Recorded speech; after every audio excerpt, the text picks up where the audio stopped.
Hello friends, welcome to brothers finance and good evening. ಇವತ್ತು market updates ಏನಂದರೆ, Sensex 1281 points down ಆಗಿ 81,148 close ಆಗಿದೆ. Nifty 346 points down ಆಗಿ 24,578 close ಆಗಿದೆ.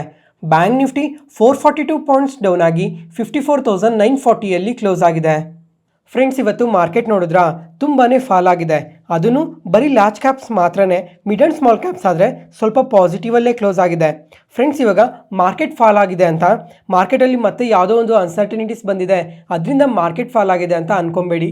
ನೆನ್ನೆ ಮಾರ್ಕೆಟ್ ತುಂಬಾ ರ್ಯಾಲಿ ಆಯ್ತಲ್ಲ, ಅಂದರೆ ಎಲ್ಲ ಇಂಡಿಸಿಸ್ ನೋಡ್ಕೊಂಡ್ರು ಎಬೋ 3% ಪಾಸಿಟಿವ್ ಆಗಿ ರಿಯಾಕ್ಟ್ ಆಗಿತ್ತು. ಮತ್ತು ಮಿಡ್ ಆ್ಯಂಡ್ ಸ್ಮಾಲ್ ಕ್ಯಾಪ್ಸ್ ಕೂಡ ಎಬೋ 4% ಪಾಸಿಟಿವ್ ಆಗಿ ರಿಯಾಕ್ಟ್ ಆಗಿತ್ತಲ್ಲ, ಅದರಿಂದ ಮಾರ್ಕೆಟಲ್ಲಿ ಇವತ್ತು ಸ್ವಲ್ಪ ಪ್ರಾಫಿಟ್ ಬುಕ್ಕಿಂಗ್ ನಡೆದಿದೆ. ಅದೂ ಲಾರ್ಜ್ ಕ್ಯಾಪ್ಸಲ್ಲಿ ಮಾತ್ರನೇ ಇವತ್ತು ತುಂಬ ಪ್ರಾಫಿಟ್ ಬುಕ್ಕಿಂಗ್ ನಡೆದಿರೋದು. ಅದರಿಂದ ಇವತ್ತು ಮಾರ್ಕೆಟ್ ಕರೆಕ್ಟ್ ಆಗಿರೋದಷ್ಟೇ. ಮತ್ತು ಅದಾದಮೇಲೆ ಸೆಕ್ಟಾರ್ ಪ್ರಕಾರ ನೋಡಿಕೊಂಡ್ರೆ ಇವತ್ತು ಡಿಫೆನ್ಸ್ ಸೆಕ್ಟಾರ್ ಆದರೆ ನಿಯರ್ಲಿ 4%ವರೆಗೂ ಪಾಸಿಟಿವ್ ಆಗಿ ರಿಯಾಕ್ಟ್ ಆಗಿದೆ. ಇವತ್ತು ಇದೊಂದೇ ಸೆಕ್ಟಾರೇ ಈ ಥರ ಇಷ್ಟು ಪಾಸಿಟಿವ್ ಆಗಿ ರಿಯಾಕ್ಟ್ ಆಗಿರೋದು. ಇದರಿಂದ ಎಲ್ಲ ಏನೇನು ರೀಸನ್ಸ್ ಇದ್ದಾವೆ ಅಂತ ಮಾರ್ಕೆಟ್ ಕೀ ಅಪ್ಡೇಟ್ಸಲ್ಲಿ ಕಂಪ್ಲೀಟಾಗಿ ಎಕ್ಸ್ಪ್ಲೈನ್ ಮಾಡಿದ್ದೀನಿ. ಯಾರೂ ಆ ಡೇಟಾ ಪಾಯಿಂಟ್ನ ಮಿಸ್ ಮಾಡೋಕ್ಕೆ ಹೋಗಬೇಡಿ. ನೆಕ್ಸ್ಟ್ ಅದಾದಮೇಲೆ ಫ್ರೆಂಡ್ಸ್, ಇವಾಗ ಕಮಿಂಗ್ ಟೈಮಲ್ಲಿ ಮಾರ್ಕೆಟ್ ಯಾವ ಥರ ಇರ್ಬೋದು ಅಂತ ಮಾತಾಡ್ಕೊಳ್ಳೋಣ. ಇವಾಗ ನಮ್ಮ ಮಾರ್ಕೆಟಲ್ಲಿ ನೋಡಿಕೊಂಡ್ರೆ Q4 ರಿಸಲ್ಟ್ಸ್ ನಡೀತಾ ಇದೆ. ಈ ರಿಸಲ್ಟ್ಸ್ ನೋಡಿಕೊಂಡ್ರೆ most of the large cap companies ಎಲ್ಲ ಸ್ವಲ್ಪ ಇನ್ಲೈನ್ ರಿಸಲ್ಟ್ಸ್ ಆಗಲಿ ಸ್ವಲ್ಪ ವೀಕ್ ರಿಸಲ್ಟ್ಸ್ನ ಪೋಸ್ಟ್ ಮಾಡ್ತಾ ಇದ್ದಾರೆ. ಅದಾದಮೇಲೆ mid and small cap companies ಆದರೆ ಸ್ವಲ್ಪ ಬೆಟರ್ ರಿಸಲ್ಟ್ಸ್ನ ಪೋಸ್ಟ್ ಮಾಡ್ತಾ ಇದ್ದಾರೆ. ನೋಡೋಣ ಕಮಿಂಗ್ ಟೈಮಲ್ಲಿ ಇನ್ನು ಯಾವ್ಯಾವ ಕಂಪನೀಸ್ ಯಾವ್ಯಾವ ಥರ ರಿಸಲ್ಟ್ಸ್ನ ಪೋಸ್ಟ್ ಮಾಡ್ತಾರೆ ಅಂತ. ಅದಾದಮೇಲೆ ಈ ವಾರದಲ್ಲಿ ನೋಡಿಕೊಂಡ್ರೆ ತುಂಬಾ ಈವೆಂಟ್ಸ್ ಇದ್ದಾವೆ. ಎಕ್ಸಾಂಪಲ್, ಇವಾಗ ಇಂಡಿಯಾದಲ್ಲಿ ಇನ್ಫ್ಲೇಷನ್ ಇದೆ, US ಅಲ್ಲಿ ಇನ್ಫ್ಲೇಷನ್ ಇದೆ. ಅದೇ ಥರ ಇಯರ್ ಆನ್ ಇಯರಲ್ಲಿ ರಿಟೇಲ್ ಸೇಲ್ಸ್ ಆಗಲಿ, ಜಾಬ್ಲೆಸ್ ಕ್ಲೈಮ್ ಡೇಟಾ ಆಗಲಿ, ಈ ಥರ ತುಂಬಾ ಡೇಟಾಸ್ ಎಲ್ಲ ಈ ವಾರದಲ್ಲೇ ಬರ್ತವೆ. ಮಾರ್ಕೆಟ್ ಏನಾದರೂ ಕರೆಕ್ಟ್ ಆಗೋ ಚಾನ್ಸಸ್ ಇದ್ದರೆ, ಈ ಡೇಟಾಸ್ ಏನಾದರೂ ಸ್ವಲ್ಪ ವೀಕಾಗಿ ಬಂದರೆ ಅದಕ್ಕೆ ನೆಗೆಟಿವ್ ಆಗಿ ರಿಯಾಕ್ಟ್ ಆಗೋ ಚಾನ್ಸಸ್ ಇರುತ್ತೆ ಹೊರತು ಬೇರೆ ಮೇಜರಾಗಿ ಯಾವುದೇ ಥರ ಈವೆಂಟ್ಸ್ ಕೂಡ ಇಲ್ಲ ನಮ್ಮ ಮಾರ್ಕೆಟಲ್ಲಿ. ಮತ್ತು ಫ್ರೆಂಡ್ಸ್, ಇವಾಗ ನಮ್ಮ ಮಾರ್ಕೆಟ್ ಕ್ಲೋಸ್ ಆದಮೇಲೆ ಇಂಡಿಯಾದಲ್ಲಿ ಇನ್ಫ್ಲೇಷನ್ ಡೇಟಾ ಕೂಡ ಅಪ್ಡೇಟ್ ಆಗಿದೆ. ಇನ್ಫ್ಲೇಷನ್ ಆದರೆ ತುಂಬಾ ಪಾಸಿಟಿವ್ ಆಗೇ ಬಂದಿದೆ. ಇವಾಗ ಮಾರ್ಚ್ ಮಂತಲ್ಲಿ ನೋಡಿಕೊಂಡ್ರೆ 3.34% ಇನ್ಫ್ಲೇಷನ್ ಬಂದಿತ್ತು. ಆ ಟೈಮಲ್ಲಿ ನೋಡಿಕೊಂಡ್ರೆ ಇವಾಗ ಇನ್ಫ್ಲೇಷನ್ ತುಂಬಾ ಕಮ್ಮಿ ಬಂದಿದೆ ಅಂತ ಪ್ರತಿಯೊಬ್ಬರೂ ಅಂದ್ಕೊಂಡ್ವಿ. ಮತ್ತು ಈ ಏಪ್ರಿಲ್ ಮಂತಲ್ಲಿ ನೋಡಿಕೊಂಡ್ರೆ 3.16% ಇನ್ಫ್ಲೇಷನ್ ಬಂದಿದೆ. ಇದಾದರೆ ಕಂಟಿನ್ಯೂಸ್ ಆಗಿ 6th ಕಾನ್ಸಿಕ್ಯೂಟಿವ್ ಮಂತ್ಸಲ್ಲಿ ಈ ಥರ ಇನ್ಫ್ಲೇಷನ್ ಕಮ್ಮಿ ಆಗ್ತಾ ಇರೋದು. ಇದಂತೂ ನಮ್ಮ ಮಾರ್ಕೆಟ್ಗೆ ತುಂಬಾ ಪಾಸಿಟಿವ್ ಆಗುತ್ತೆ. ನೋಡೋಣ ನಾಳೆ ಯಾವ ಥರ ಮಾರ್ಕೆಟ್ ರಿಯಾಕ್ಟ್ ಆಗುತ್ತೆ ಅಂತ. ಅದಾದಮೇಲೆ ಫ್ರೆಂಡ್ಸ್, ಇವಾಗ ನಮ್ಮ ಮಾರ್ಕೆಟ್ ಕ್ಲೋಸ್ ಆದಮೇಲೆ ಟಾಟಾ ಮೋಟರ್ಸ್, ಸಿಮೆನ್ಸ್, ಏರ್ಟೆಲ್ ಈ ಥರ ತುಂಬಾ ಲಾರ್ಜ್ ಕ್ಯಾಪ್ ಕಂಪನೀಸ್ ಎಲ್ಲ Q4 ರಿಸಲ್ಟ್ಸ್ನ ಪೋಸ್ಟ್ ಮಾಡ್ತಾ ಇದ್ದಾರೆ. ಒಂದು ವೇಳೆ ಈ ರಿಸಲ್ಟ್ಸ್ ಏನಾದರೂ ಸ್ವಲ್ಪ ವೀಕಾಗಿ ಬಂದರೆ ನಿಫ್ಟಿನ ಡ್ರ್ಯಾಗ್ ಮಾಡೋ ಚಾನ್ಸಸ್ ಕೂಡ ತುಂಬಾ ಜಾಸ್ತಿ ಇರುತ್ತೆ. ನೋಡೋಣ ನಾಳೆ ಯಾವ ಥರ ರಿಯಾಕ್ಟ್ ಆಗುತ್ತೆ ಅಂತ. ಅದಾದಮೇಲೆ ಫ್ರೆಂಡ್ಸ್, ಇವಾಗ ಯಾವುದೇ ಕಂಪನಿ ಮಾರ್ಕೆಟ್ ಕ್ಲೋಸ್ ಆದಮೇಲೆ ರಿಸಲ್ಟ್ಸ್ನ ಪೋಸ್ಟ್ ಮಾಡಿದ್ರೆ ಆ ರಿಸಲ್ಟ್ಸ್ನೆಲ್ಲ ವಾಟ್ಸಪ್ ಚಾನಲಲ್ಲಿ ಶೇರ್ ಮಾಡ್ತೀನಿ, ಒಂದು ಸಲ ಚೆಕ್ ಮಾಡಿ. ಮತ್ತು ಫ್ರೆಂಡ್ಸ್, ಇವಾಗ ನೀವು ಯಾರಾದರೂ ಈ ಚಾನಲ್ನ ಹೊಸದಾಗಿ ನೋಡ್ತಾ ಇದ್ದರೆ ವಾಟ್ಸಪ್ ಚಾನಲ್ ಲಿಂಕ್ ಡಿಸ್ಕ್ರಿಪ್ಷನಲ್ಲಿ ಕೊಟ್ಟಿರ್ತೀನಿ, ಒಂದು ಸಲ ಚೆಕ್ ಮಾಡಿ. ನೆಕ್ಸ್ಟ್ ಗ್ಲೋಬಲ್ ಮಾರ್ಕೆಟ್ ವಿಷಯಕ್ಕೆ ಬಂದರೆ, ನಿನ್ನೆ US ಮಾರ್ಕೆಟ್ ನೋಡಿಕೊಂಡ್ರೆ ತುಂಬಾ ಪಾಸಿಟಿವ್ ಆಗಿ ರಿಯಾಕ್ಟ್ ಆಗಿದೆ. ನ್ಯಾಸ್ಡ್ಯಾಕ್ ಆದರೆ ಎಬೋ 4%, S&P 500 ಆದರೆ ಎಬೋ 3% ಪಾಸಿಟಿವ್ ಆಗಿ ರಿಯಾಕ್ಟ್ ಆಗಿದೆ. ಯಾಕಂತ ಅಂದರೆ US ಮತ್ತು ಚೈನಾ ಮಧ್ಯೆ ಈ ಟ್ರೇಡ್ ಡೀಲ್ ನಡೀತಾ ಇದೆ ಅಲ್ಲ, ಈ ಥರ ಪಾಸಿಟಿವ್ ಅಪ್ಡೇಟಿಂದ ಮಾರ್ಕೆಟ್ ತುಂಬಾ ಪಾಸಿಟಿವ್ ಆಗಿ ರಿಯಾಕ್ಟ್ ಆಗಿರೋದು. ಇವಾಗ ಈ ಎರಡೂ ಕಂಟ್ರೀಸ್ ಮಧ್ಯೆ ಈ ಟ್ಯಾರಿಫ್ನ ತುಂಬಾ ಇನ್ಕ್ರೀಸ್ ಮಾಡಿದ್ರಲ್ಲ, ಅದನ್ನು ಇವಾಗ ಕಂಪ್ಲೀಟ್ಲಿ ಕಟ್ ಡೌನ್ ಮಾಡಿದ್ದಾರೆ. ಅದರಿಂದ ಪಾಸಿಟಿವ್ ಆಗಿ ರಿಯಾಕ್ಟ್ ಆಗಿರೋದು. ಯಾವುದೇ ಪಾಯಿಂಟಲ್ಲಿ ನಾನು ಹೇಳೋ ಇನ್ಫಾರ್ಮೇಷನ್ ನಿಮಗೆ ಯೂಸ್ಫುಲ್ ಅನಿಸಿದ್ರೆ ಈ ವಿಡಿಯೋನ ಲೈಕ್ ಮಾಡಿ, ಮತ್ತು ನಿಮ್ಮ ಫ್ರೆಂಡ್ಸಲ್ಲಿ ಯಾರಿಗಾದ್ರೂ ಸ್ಟಾಕ್ ಮಾರ್ಕೆಟ್ ಬಗ್ಗೆ ಇಂಟ್ರೆಸ್ಟ್ ಇರೋಗೆ ಈ ವಿಡಿಯೋಸ್ನ ಶೇರ್ ಮಾಡಿ. Next market key updates. First, ಇವಾಗ ಡಿಫೆನ್ಸ್ ಕಂಪನೀಸ್ ಬಗ್ಗೆ ಮಾತಾಡ್ಕೊಳ್ಳೋಣ. ಇವತ್ತು ಡಿಫೆನ್ಸ್ ಕಂಪನೀಸ್ ಆದರೆ ತುಂಬಾ ಪಾಸಿಟಿವ್ ಆಗಿ ರಿಯಾಕ್ಟ್ ಆಗಿದ್ದಾವೆ. ಅದರಲ್ಲಿ HAL ಆದರೆ 4% ಪಾಸಿಟಿವ್ ಆಗಿ ರಿಯಾಕ್ಟ್ ಆಗಿದೆ. ಭಾರತ್ ಎಲೆಕ್ಟ್ರಾನಿಕ್ಸ್ ಆದರೆ 3%, Bharat dynamics 12%, Cochin shipyard, garden reach shipbuilding, Mazagon dock shipbuilding ಈ ಥರ ತುಂಬಾ ಕಂಪನೀಸ್ ಇವತ್ತು ಪಾಸಿಟಿವ್ ಆಗಿ ರಿಯಾಕ್ಟ್ ಆಗಿದ್ದಾವೆ. ಯಾಕಂದರೆ ನಿನ್ನೆ ರಾತ್ರಿ ಪ್ರಧಾನಿ ನರೇಂದ್ರ ಮೋದಿ ಅವರು ಈ ಆಪರೇಷನ್ ಸಿಂಧೂರ್ ಕಂಪ್ಲೀಟ್ ಆದಮೇಲೆ ಮೊದಲನೇ ಮೀಡಿಯಾ ಇಂಟರಾಕ್ಷನಲ್ಲಿ ಮಾತಾಡ್ತಾ ಇವಾಗ ಪಾಕಿಸ್ತಾನ ಜೊತೆ ಸೀಸ್ಫೈರ್ ಅಗ್ರಿಮೆಂಟ್ಗೆ ಸೈನ್ ಮಾಡ್ಕೊಂಡಿದ್ದೀವಿ ಅಂತ ಸ್ಟೇಟ್ಮೆಂಟ್ಸ್ನ ಮಾಡಿದ್ದಾರೆ. ಅದಾದಮೇಲೆ ಇವಾಗ ಪಾಕಿಸ್ತಾನದವ್ರ ಜೊತೆ ಮಾತಾಡಿದ್ರೆ ಬರೀ ಎರಡನ್ನ ಮಾತ್ರನೇ ನಾನು ಮಾತಾಡ್ತೀನಿ ಅಂತ ಸ್ಟೇಟ್ಮೆಂಟ್ಸ್ನ ಮಾಡಿದ್ದಾರೆ. ಒಂದು, ಟೆರರಿಸಮ್ ಬಗ್ಗೆ ಮಾತಾಡ್ತೀನಿ ಅಂತ ಅಂದಿದ್ದಾರೆ. ಅದಾದಮೇಲೆ POK ಬಗ್ಗೆ ಮಾತಾಡ್ತೀನಿ ಅಂತ ಅಂದಿದ್ದಾರೆ. ಯಾಕಂತ ಅಂದರೆ ಈ ಎರಡೂ ಇಶ್ಯೂಸಿಂದನೇ ಲಾಸ್ಟ್ 50 ಇಯರ್ಸಿಂದನೂ ಈ ಥರ ಪ್ರಾಬ್ಲಮ್ಸ್ನ ಫೇಸ್ ಮಾಡ್ತಾ ಇರೋದು. ಅದರಿಂದ ಬರೀ ಎರಡರ ಬಗ್ಗೆ ಮಾತ್ರನೇ ಮಾತಾಡ್ತೀನಿ ಅಂತ ಸ್ಟೇಟ್ಮೆಂಟ್ಸ್ನ ಮಾಡಿದ್ದಾರೆ. ಮತ್ತು ಇವೆರಡು ಕ್ಲಿಯರ್ ಆಯಿತು ಅಂದರೆ ಮತ್ತೆ ಇಂಡಿಯಾಗೆ ಯಾವುದೇ ಥರ ಥ್ರೆಟ್ ಇರಲ್ಲ ಪಾಕಿಸ್ತಾನಿಂದ ಅಂತ ಕೂಡ ಸ್ಟೇಟ್ಮೆಂಟ್ಸ್ನ ಮಾಡಿದ್ದಾರೆ.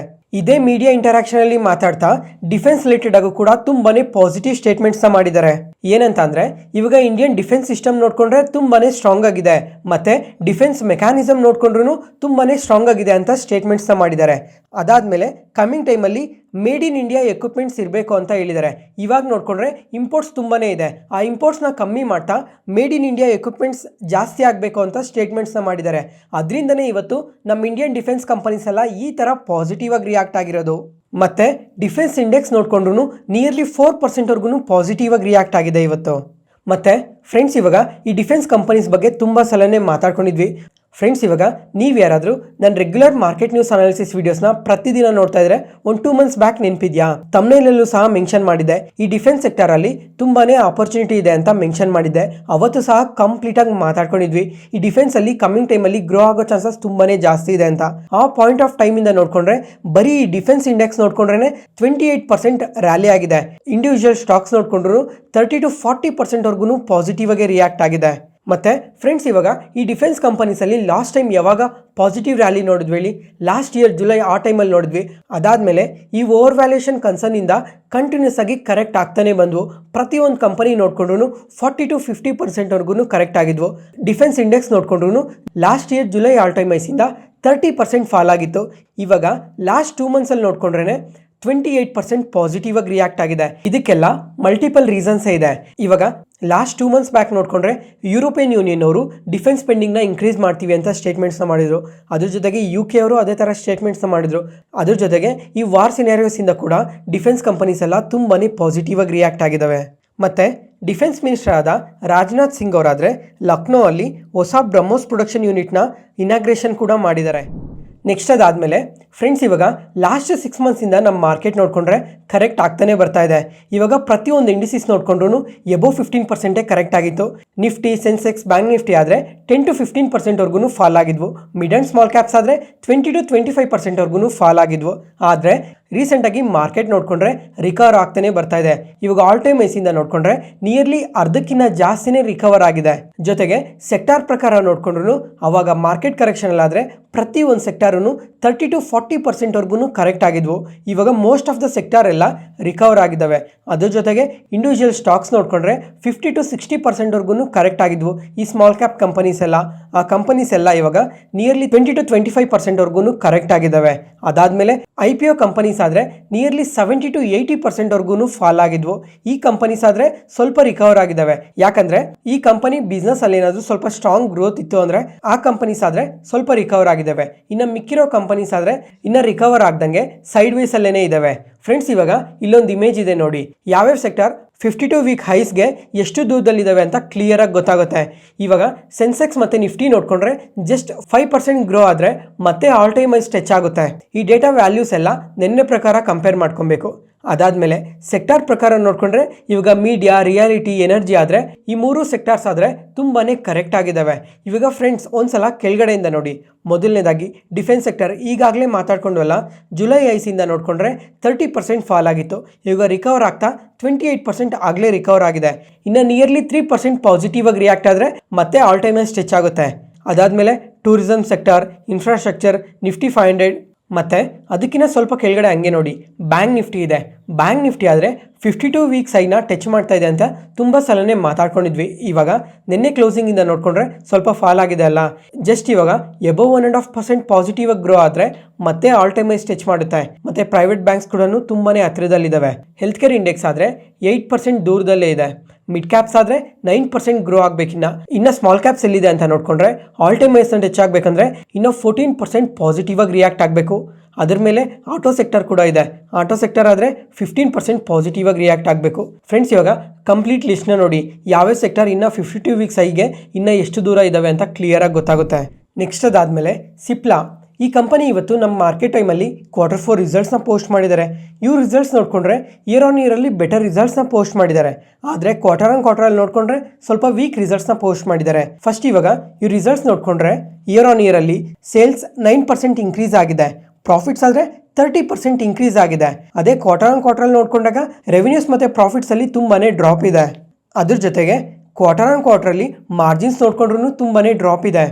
ಅದರಿಂದನೇ ಶೇರ್ ಪ್ರೈಸ್ ಈ ಥರ ನೆಗೆಟಿವ್ ಆಗಿ ರಿಯಾಕ್ಟ್ ಆಗಿರೋದು. ಮತ್ತು ಫ್ರೆಂಡ್ಸ್, ಇವಾಗ US ಮಾರ್ಕೆಟಿಂದ ನೋಡ್ಕೊಂಡ್ರು ತುಂಬಾನೇ ಸ್ಟ್ರಾಂಗ್ ಸೇಲ್ಸ್ನ ಪೋಸ್ಟ್ ಮಾಡಿದ್ದಾರೆ. ಇಯರ್ ಆನ್ ಇಯರಲ್ಲಿ ನೋಡಿಕೊಂಡ್ರೆ 22% ಸೇಲ್ಸ್ ಇನ್ಕ್ರೀಸ್ ಆಗಿದೆ ಅಂತ ಸ್ಟೇಟ್ಮೆಂಟ್ಸ್ನ ಮಾಡಿದ್ದಾರೆ.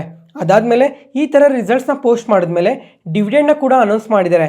ಇವಾಗ ಫೈನಲ್ ಡಿವಿಡೆಂಡ್ ನೋಡಿಕೊಂಡ್ರೆ 13 ರೂಪೀಸ್ ಪರ್ ಶೇರ್ ಅನೌನ್ಸ್ ಮಾಡಿದ್ದಾರೆ. ಸ್ಪೆಷಲ್ ಡಿವಿಡೆಂಡ್ ಆದರೆ 3 ರೂಪೀಸ್ ಪರ್ ಶೇರ್ ಕೊಟ್ಟಿದ್ದಾರೆ. ಟೋಟಲ್ ಆಗಿ 16 ರೂಪೀಸ್ ಡಿವಿಡೆಂಡ್ ಕೊಟ್ಟಿದ್ದಾರೆ. ನೆಕ್ಸ್ಟ್ SBI ಸೆಕ್ಯೂರಿಟೀಸ್ ಅವರಾದರೆ ನೆಕ್ಸ್ಟ್ 2 ಇಯರ್ಸ್ಗೆ 11 ಲಾರ್ಜ್ ಕ್ಯಾಪ್ ಕಂಪನೀಸ್ನ ಪಿಕ್ ಮಾಡಿದ್ದಾರೆ. ಮತ್ತು ಈ ಕಂಪನೀಸ್ ಎಲ್ಲ 12ಇಂದ 25%ವರೆಗೂ ಗ್ರೋ ಆಗೋ ಚಾನ್ಸಸ್ ಇದೆ ಅಂತ ತುಂಬಾ ಪಾಸಿಟಿವ್ ಸ್ಟೇಟ್ಮೆಂಟ್ಸ್ನ ಮಾಡಿದ್ದಾರೆ. ಅದರಲ್ಲಿ ಮೊದಲನೇದಾಗಿ ಮಹೀಂದ್ರಾ ಆ್ಯಂಡ್ ಮಹೀಂದ್ರಾ ಕಂಪನಿನ ಪಿಕ್ ಮಾಡಿದ್ದಾರೆ. ಈ ಕಂಪನಿಗಾದರೆ 3625 ರೂಪೀಸ್ ಟಾರ್ಗೆಟ್ ಪ್ರೈಸ್ನ ಕೊಟ್ಟು 21% ಅಪ್ಸೈಡ್ ಪೊಟೆನ್ಷಿಯಲ್ ಇದೆ ಅಂತ ಹೇಳಿದ್ದಾರೆ.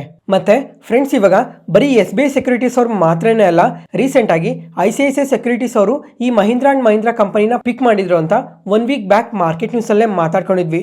ಮತ್ತೆ ಇವಾಗ ಇವರು ಈ ಕಂಪನಿನ ಈ ಥರ 21% ಅಪ್ಸೈಡ್ ಪೊಟೆನ್ಷಿಯಲ್ ಇದೆ ಅಂತ ಪಾಸಿಟಿವ್ ಸ್ಟೇಟ್ಮೆಂಟ್ಸ್ ಮಾಡಿರೋದಕ್ಕೆ ರೀಸನ್ ಏನು ಅಂತ ಅಂದರೆ, ಇವಾಗ ರೀಸೆಂಟಾಗಿ ಬ್ಲೂಮ್ಬರ್ಗ್ ಎಸ್ಟಿಮೇಷನ್ಗಿನ್ನ ಬೆಟರ್ ರಿಸಲ್ಟ್ಸ್ನ ಪೋಸ್ಟ್ ಮಾಡಿದ್ದಾರೆ. ಮತ್ತು SUV ಅಲ್ಲಾಗಲಿ, ಲೈಟ್ ವೇಟೆಡ್ ಕಮರ್ಷಿಯಲ್ ವೆಹಿಕಲ್ಸಲ್ಲಿ, ಟ್ರ್ಯಾಕ್ಟರ್ಸಲ್ಲಿ ಒಳ್ಳೆ ಸೇಲ್ಸ್ನ ಪೋಸ್ಟ್ ಮಾಡ್ತಾ ಇದ್ದಾರೆ. ಮತ್ತು ಎಕ್ಸ್ಪೋರ್ಟ್ ಕೂಡ ಇನ್ಕ್ರೀಸ್ ಆಗ್ತಾ ಇದೆ ಅಂತ ಸ್ಟೇಟ್ಮೆಂಟ್ಸ್ನ ಮಾಡಿದ್ದಾರೆ. ಅದರಿಂದ ಈ ಕಂಪನಿನ ಪಿಕ್ ಮಾಡಿರೋದು. ನೆಕ್ಸ್ಟ್ ICICI ಬ್ಯಾಂಕ್ನ ಪಿಕ್ ಮಾಡಿದ್ದಾರೆ. ಈ ಬ್ಯಾಂಕ್ಗಾದರೆ 1556 ರೂಪೀಸ್ ಟಾರ್ಗೆಟ್ ಪ್ರೈಸ್ ಕೊಟ್ಟು 12% ಅಪ್ಸೈಡ್ ಪೊಟೆನ್ಷಿಯಲ್ ಇದೆ ಅಂತ ಹೇಳಿದ್ದಾರೆ. ಯಾಕಂದರೆ ಈ ರೀಸೆಂಟ್ ಟೈಮಲ್ಲಿ ನೋಡಿಕೊಂಡ್ರೆ ಬ್ಯಾಂಕ್ಸ್ ತುಂಬಾ ಪಾಸಿಟಿವ್ ಆಗಿ ಗ್ರೋ ಆಗ್ತಾ ಇದ್ದಾವೆ. ಇದಕ್ಕೆಲ್ಲ ಮಲ್ಟಿಪಲ್ ರೀಸನ್ಸೇ ಇದೆ. ಮತ್ತು ಇವರಾದರೆ ಅಸೆಟ್ ಕ್ವಾಲಿಟಿ ಕೂಡ ಇಂಪ್ರೂವ್ ಮಾಡ್ಕೊತಾ ಇದ್ದಾರೆ ಅಂತ ಹೇಳಿದ್ದಾರೆ. ಅದರಿಂದ ಈ ಬ್ಯಾಂಕ್ನ ಪಿಕ್ ಮಾಡಿರೋದು. Next BEL, Bharat electronics limited. ಈ ಕಂಪನಿಗಾದರೆ 372 ರೂಪೀಸ್ ಟಾರ್ಗೆಟ್ ಪ್ರೈಸ್ ಕೊಟ್ಟು 17% ಅಪ್ಸೈಡ್ ಪೊಟೆನ್ಷಿಯಲ್ ಇದೆ ಅಂತ ಹೇಳಿದ್ದಾರೆ. ಯಾಕಂತಂದರೆ ಇವ್ರು ನೋಡಿಕೊಂಡ್ರೆ ಪ್ರತಿ ಕ್ವಾರ್ಟರಲ್ಲೂ ಎಕ್ಸ್ಪೆಕ್ಟೆಡ್ಗಿನ್ನ ಬೆಟರ್ ರಿಸಲ್ಟ್ಸ್ನ ಪೋಸ್ಟ್ ಮಾಡ್ತಾ ಇದ್ದಾರೆ. ಅದ್ರ ಜೊತೆಗೆ ಫ್ಯೂಚರ್ ಗೈಡೆನ್ಸ್ನ ಕೂಡ ಅಚೀವ್ ಮಾಡ್ತಾ ಇದ್ದಾರೆ. ಜೊತೆಗೆ ಸ್ಟಡಿ ಗ್ರೋತ್ ಇದೆ ಅಂತ ಈ ಕಂಪನಿನ ಪಿಕ್ ಮಾಡಿರೋದು. ಅದಾದಮೇಲೆ ಅಲ್ಟ್ರಾಟೆಕ್ ಸಿಮೆಂಟ್. ಈ ಕಂಪನಿಗಾದರೆ 13,733 ರೂಪೀಸ್ ಟಾರ್ಗೆಟ್ ಪ್ರೈಸ್ ಕೊಟ್ಟು 20% ಅಪ್ಸೈಡ್ ಪೊಟೆನ್ಷಿಯಲ್ ಇದೆ ಅಂತ ಹೇಳಿದ್ದಾರೆ. ಇದಕ್ಕೆ ರೀಸನ್ ಏನು ಹೇಳ್ತಾ ಇದ್ದಾರೆ ಅಂದರೆ, ಈ ಸಿಮೆಂಟ್ ಸೆಕ್ಟರ್ ಇವಾಗ ಕನ್ಸಾಲ್ಟೇಷನ್ ಫೇಸಲ್ಲಿ ಇದೆ. ಅದರಿಂದ ಈ ಸಿಮೆಂಟ್ ಸೆಗ್ಮೆಂಟಲ್ಲೇ one of the prominent player ಆದ ಅಲ್ಟ್ರಾಟೆಕ್ ಅವರಾದರೆ ಕಮಿಂಗ್ ಟೈಮಲ್ಲಿ ಗ್ರೋ ಆಗೋ ಚಾನ್ಸಸ್ ತುಂಬಾ ಜಾಸ್ತಿ ಇದೆ ಅಂತ ಈ ಥರ ಈ ಕಂಪನಿನ ಪಿಕ್ ಮಾಡಿರೋದು. ಫ್ರೆಂಡ್ಸ್, ಅದೇ ಥರ ಇನ್ನು ತುಂಬಾ ಕಂಪನೀಸ್ ಇದ್ದಾವೆ. ಇವಾಗ ವರುಣ್ ಬೇವರೇಜಸ್ಗಾದರೆ 603 ರೂಪೀಸ್ ಟಾರ್ಗೆಟ್ ಪ್ರೈಸ್ ಕೊಟ್ಟು 21% ಅಪ್ಸೈಡ್ ಪೊಟೆನ್ಷಿಯಲ್ ಇದೆ ಅಂದಿದ್ದಾರೆ. ಅದಾದಮೇಲೆ ಮ್ಯಾಕ್ಸ್ ಹೆಲ್ತ್ ಕೇರ್ಗಾದರೆ 24% ಅಪ್ಸೈಡ್ ಪೊಟೆನ್ಷಿಯಲ್ ಇದೆ ಅಂದಿದ್ದಾರೆ. Reliance industries, Airtel, Tata consumer, IndusInd bank, Hitachi energy ಈ ಥರ ತುಂಬ ಕಂಪನೀಸ್ನ ಪಿಕ್ ಮಾಡಿದ್ದಾರೆ. ಏನೇನು ರೀಸನ್ಸಿಂದ ಈ ಕಂಪನೀಸ್ನೆಲ್ಲ ಪಿಕ್ ಮಾಡಿದ್ದಾರೆ ಅಂತ ಕ್ಲಿಯರ್ ಆಗಿ ಗೊತ್ತಾಗುತ್ತೆ. ನೆಕ್ಸ್ಟ್ ಸ್ವಿಗ್ಗಿ. ಈ ಕಂಪನಿ ಆದರೆ ಇವತ್ತು ಇಂಟ್ರಾಡೇ ಸೆಷನಲ್ಲಿ ನಿಯರ್ಲಿ 6%ವರೆಗೂ ಫಾಲ್ ಆಗಿತ್ತು. ಯಾಕಂದರೆ ಈ ಕಂಪನಿಯಲ್ಲಿ ಲಾಕಿನ್ ಪೀರಿಯಡ್ ಎಂಡ್ ಆಗಿರೋ ಕಾರಣದಿಂದ ಇವತ್ತಾದರೆ 1897 ಮಿಲಿಯನ್ ಶೇರ್ಸ್ ಟ್ರೇಡ್ಸ್ಗೆ ಎಲಿಜಿಬಲ್ ಆಗುತ್ತೆ. ಅದರಿಂದ ಯಾರಾದರೂ ಬಿಗ್ ಪ್ಲೇಯರ್ಸ್ ಈ ಕಂಪನಿಯಲ್ಲಿ ಸೆಲ್ ಮಾಡಿರಬೇಕು. ಅದರಿಂದ ಈ ಥರ ನೆಗೆಟಿವ್ ಆಗಿ ರಿಯಾಕ್ಟ್ ಆಗಿರೋದು. ಮತ್ತು ಇದೊಂದೇ ಕಂಪನಿ ಅಂತಲೇ ಅಲ್ಲ, ಇದ್ರ ಜೊತೆಗೆ ಇವತ್ತು ನೀವಾ ಬೂಪಾ ಹೆಲ್ತ್ ಇನ್ಶೂರೆನ್ಸ್ ಕಂಪನಿ ಇದೆ ಅಲ್ಲ, ಆ ಕಂಪನಿಯಲ್ಲೂ ಕೂಡ ಲಾಕಿನ್ ಪೀರಿಯಡ್ ಎಂಡ್ ಆಗಿದೆ. ಅದರಿಂದ 1045 ಮಿಲಿಯನ್ ಶೇರ್ಸ್ ಟ್ರೇಡ್ಸ್ಗೆ ಎಲಿಜಿಬಲ್ ಆಗುತ್ತೆ. ಈ ಕಂಪನಿ ಆದರೆ ಮೇಜರ್ ಆಗಿ ನೆಗೆಟಿವ್ ಆಗಿ ಏನು ರಿಯಾಕ್ಟ್ ಆಗಿಲ್ಲ ಇವತ್ತು. ಮತ್ತು ಫ್ರೆಂಡ್ಸ್, ನಾಳೆ ನೋಡಿಕೊಂಡ್ರೆ ಏಜಾಕ್ಸ್ ಇಂಜಿನಿಯರಿಂಗ್. ಈ ಕಂಪನಿಯಲ್ಲಿ 3 ಮಂತ್ಸ್ ಲಾಕಿನ್ ಪೀರಿಯಡ್ ಎಂಡ್ ಆಗುತ್ತೆ. ನೋಡಬೇಕು ನಾಳೆ ಈ ಕಂಪನಿಯಲ್ಲಿ ಏನಾದರೂ ಸ್ವಲ್ಪ ಸೆಲ್ಲಿಂಗ್ ಪ್ರೆಷರ್ ಕಾಣುತ್ತಾ ಅಂತ. Next Paytm. ಈ ಕಂಪನಿ ಬಗ್ಗೆ ನಿನ್ನೆ ನಮ್ಮ ಮಾರ್ಕೆಟ್ ಕ್ಲೋಸ್ ಆದಮೇಲೆ ಅಪ್ಡೇಟ್ ಬಂತು. ಏನಂತ ಅಂದರೆ, ಈ ಕಂಪನಿಯಲ್ಲಿ ಚೈನಾಗೆ ಸೇರಿರೋ ಆ್ಯಂಟ್ ಗ್ರೂಪ್ ಅವರು ಈ ಪೇಟಿಎಮ್ ಕಂಪನಿಯಲ್ಲಿ 4% ಸ್ಟೇಕ್ನ ಸೆಲ್ ಮಾಡ್ತಾ ಇದ್ದಾರೆ ಅಂತ. ಇದು ಟೋಟಲ್ ವ್ಯಾಲ್ಯೂ ನೋಡಿಕೊಂಡ್ರೆ 2066 ಕ್ರೋರ್ಸ್. ಅದರಿಂದನೇ ಇವತ್ತು ನಮ್ಮ ಮಾರ್ಕೆಟ್ ಓಪನಿಂಗಲ್ಲಿ ನಿಯರ್ಲಿ 4%ವರೆಗೂ ಫಾಲ್ ಆಗಿದ್ದು ಇವ್ರು ಸೆಲ್ ಮಾಡಿರೋದ್ರಿಂದ. ಮತ್ತು ಈ ಆ್ಯಂಡ್ ಗ್ರೂಪ್ ಅವ್ರು ನೋಡಿಕೊಂಡ್ರೆ ಇದೇನು ಫಸ್ಟ್ ಟೈಮ್ ಏನು ಸೆಲ್ ಮಾಡ್ತಿಲ್ಲ. 2023ಯಲ್ಲೇ 10% ಸ್ಟೇಕ್ನ ಸೆಲ್ ಮಾಡಿದರು. ಇವಾಗ ಪ್ರೆಸೆಂಟ್ ಇವ್ರ ಹತ್ರ ನೋಡಿಕೊಂಡ್ರೆ 5% ಸ್ಟೇಕ್ನ ಹೋಲ್ಡ್ ಮಾಡ್ತಾ ಇದ್ದಾರೆ. ಮತ್ತು ಈ ಥರ ನೆಗೆಟಿವ್ ಆಗಿ ರಿಯಾಕ್ಟ್ ಆಗಿದ್ದು ಕಂಪನಿ. ಮತ್ತು ರಿಕವರ್ಗೆ ಕಾರಣ ಏನು ಅಂತ ನೋಡಿಕೊಂಡ್ರೆ, ಇವಾಗ MSCI ಗ್ಲೋಬಲ್ ಇಂಡೆಕ್ಸ್ ಇದೆ ಅಲ್ಲ, ಅದರೊಳಗಡೆ ಈ ಪೇಟಿಎಮ್ ಆ್ಯಡ್ ಆಗೋ ಚಾನ್ಸಸ್ ಇದೆ ಅಂತ ಅಪ್ಡೇಟ್ ಆಯಿತು. ಅದರಿಂದ ಸ್ವಲ್ಪ ರಿಕವರ್ ಆಗಿದೆ.